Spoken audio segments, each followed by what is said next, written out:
Musings, Reality and Imagination.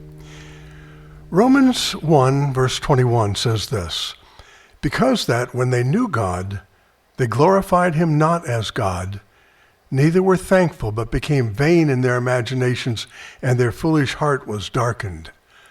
2 Corinthians 10 verse 5 says this, "Casting down imaginations, and every high thing that exalteth itself against the knowledge of God, and bringing into captivity every thought to the obedience of Christ."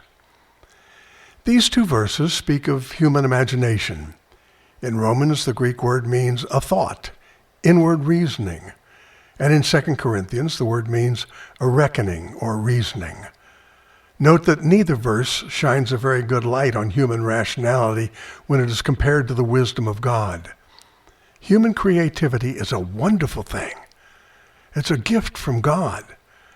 However, the imagination of a fallen mortal can see things very differently than they really are. Let me give you an example. I have a friend who imagines people are breaking into his house and stealing his money and threatening to harm him. His imagination has run wild, but that's not reality. People are not actually doing or threatening those things.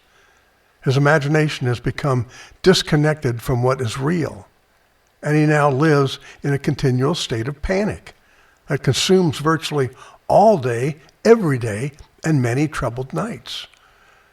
Our imaginations are not always consistent with what is real. Let that sink in for a moment. Just because we believe or imagine something does not mean that it is true.